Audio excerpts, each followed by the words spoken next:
यार आप लोग कैसे हो। मेरा न्यू वीडियो में आप लोग का वेलकम है। फिर एक धमाका संग लेके आ चुका हूँ आप लोग के बीच में। जो भाई मेरे गाना को सुनते हो तो लाइक कीजिए, कमेंट कीजिए, सब्सक्राइब करना भूले। ऑफिशियल बाबू बिजोल के चैनल को शेयर कीजिए ताकि दूसरे के पास जाए। यह गाना खेसारी लाल यादव के ट्रैक पर लिखा हुआ सॉन्ग है। जो बोल बम का पहला सॉन्ग आया था खेसारी लाल यादव के, उसी ट्रैक पर लिखा हुआ सॉन्ग है बोल भक्ति सॉन्ग। और यह गाना को लाइन बाय लाइन सुनिए और मस्त लगे तो भाई के लिए लाइक कीजिए, कमेंट कीजिए, सब्सक्राइब करना भूले। चलिए इस गाना को हम लाइन बाय लाइन सुनाते हैं। सबसे पहले मुखरा सुनाएंगे। फुलाइल बा फुलवा मजनुआ के हाथा में, उसी तरह पर लिखा हुआ सॉन्ग है। चलिए।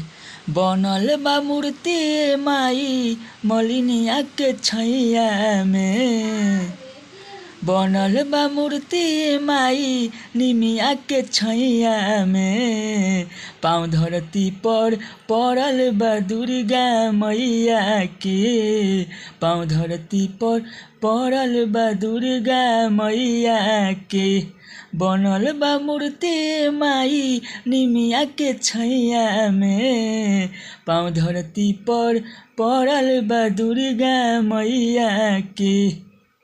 यह खेसारी लाल यादव के ट्रैक पर लिखा हुआ सॉन्ग है। चलिए अंतरा सुनाएंगे। अंतरा मस्त लगे तो भाई के लिए लाइक कीजिए, कमेंट कीजिए, सब्सक्राइब करना भूले। गाना को मेरा शेयर कीजिए और कमेंट कीजिए, सब्सक्राइब करना भूले। चलिए अंतरा वन को सुनाते हैं। सोरह सिंगारवा में लागेल सुनरी, चम चम चमकेला मैया के चुनरी। यहाँ दो बार गाना है।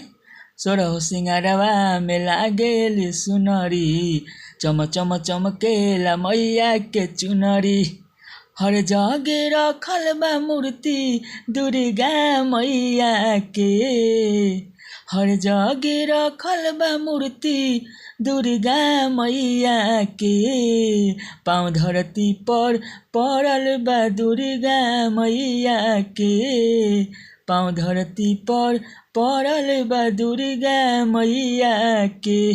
यह अंतरा वन था।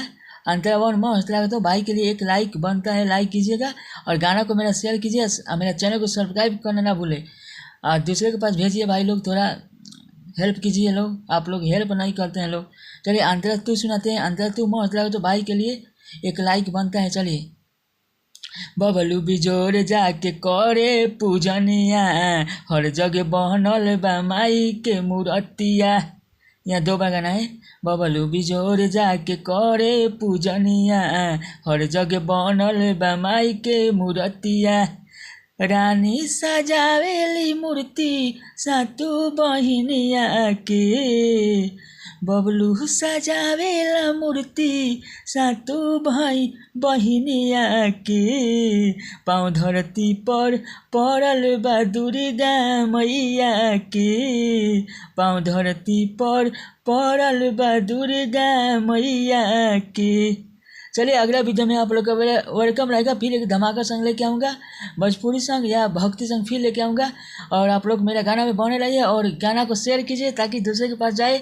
और मेरा चैनल को सब्सक्राइब कीजिए, 1000 पूरा कीजिए भाई लोग। आप लोग करते नहीं है लोग।